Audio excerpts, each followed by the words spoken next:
Barcelona faced Man United in the Europa League. How the mighty have fallen. We thought we'd go back into the history of this fixture and discuss the 08-09 team, how they became the greatest team of their generation, arguably of all time. Joining me is Barcelona fanatic Hitan. How are you, man? I'm good, man. It's good to be here. Long time fan, so happy to be on. All right, wonderful. So let's jump right into it. Barcelona the previous year finished third in La Liga, 19 hmm points behind Real Madrid. Was there a sense at the start of the season that they were on the brink of greatness? No, in fact, there was just a very real sense that there was a massive change to be needed, and that started from the very top. Obviously, Rijkaard had brought them to Champions League glory in 2006. They'd had great success with him, and obviously, we had some totemic players like Ronaldinho in the mix. But by '07, all that had crumbled. Rijkaard had kind of lost the confidence of his team. He had become quite erratic, and there was a lot of concern about him just not having it anymore for the team. Ronaldinho obviously had gone on his partying phase and was a shadow of the great player that he once was. And we had had some pretty good signings like Henry and stuff, but they had still had to find their Barcelona rhythm because obviously a legend from Arsenal, but comes in and the system is just completely different. So we were in a stage where we needed a rebuild. It wasn't throwing out the kitchen sink. The Rijkaard had done some very important things, but there was a sense that we need to make something happen. There was never a sense at that time that this is setting off what would be considered, at least in modern football, one of the great runs. So you said something interesting there. They wanted to revamp straight from the top. Now, one of the names in consideration was Jose Mourinho, hmm but they actually went into their B team and appointed Pep Guardiola. So there was a lot of faith in this young manager, but he started the season off poorly. We lost to Numancia, I believe. I Yes, forget and who his then home were with.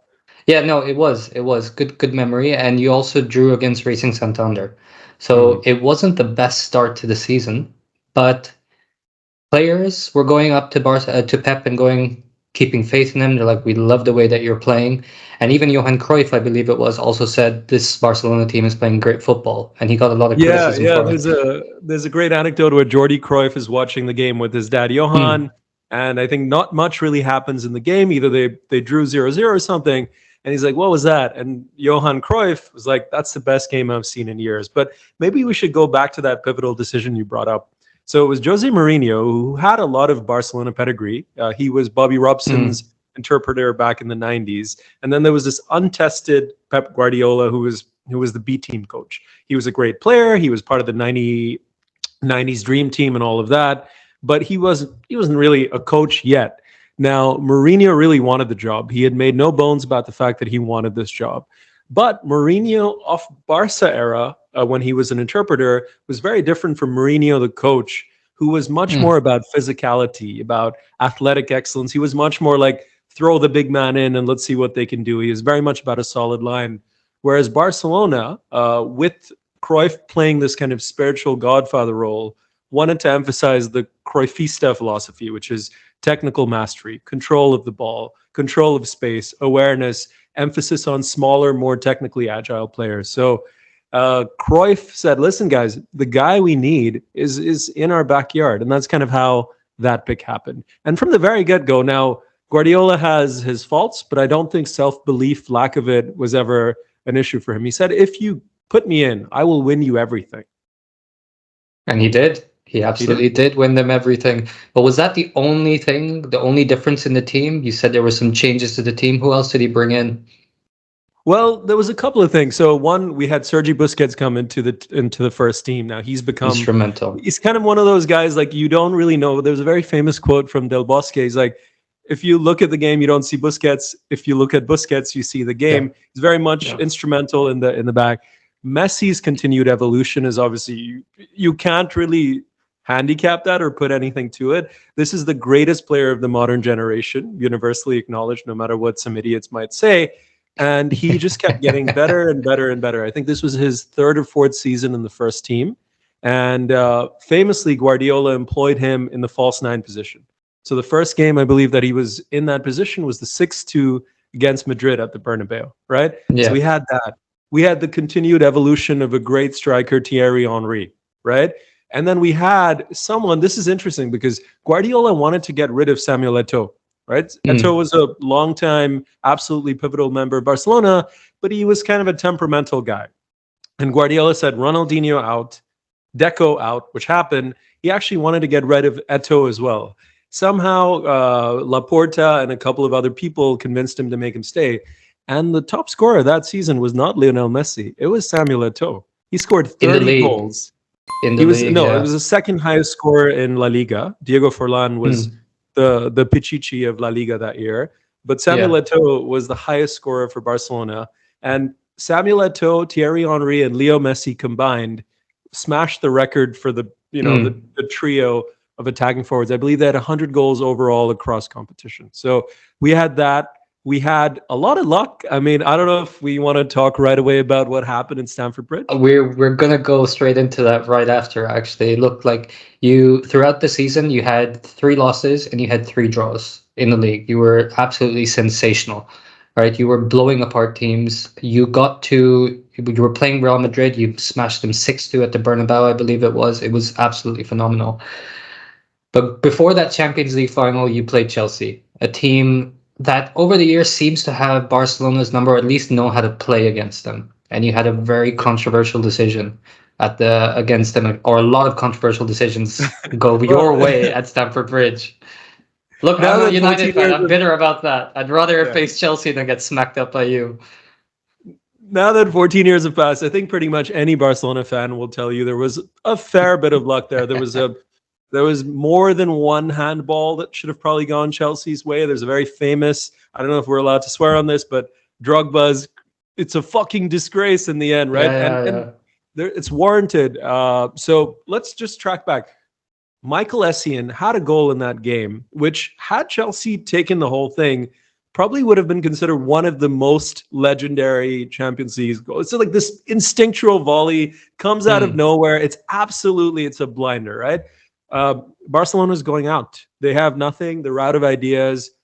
Alves, I believe, runs up, bombs up, done one of his trademark things, passes it in. Somehow the ball gets to Messi, and then Iniesta has this famous curling long range shot. Everything goes bananas. It is still, even though we've hit so many highs since, it is my favorite moment as a Barcelona fan. I was a year and a half into my fandom at that point, and just seeing that, just seeing the improbable way we did that, the final was a formality. It was. In the end, it actually really was, because that goal, Iniesta calls it one of his biggest moments of his career, probably his favorite moment of that season as a whole. Then you move on to the Champions League final. You go on against the team with the best defense in the Champions League. And apart from the opening 10 minutes where you were just composing yourselves and Man United were trying to go all over you, after Eto'o scored, you never looked back. You never looked back. It was It total domination. it by the time that Messi, and it's a very symbolic move for a man who's 5'6" to be towering over Man United's defense and heading it past Van der Sar.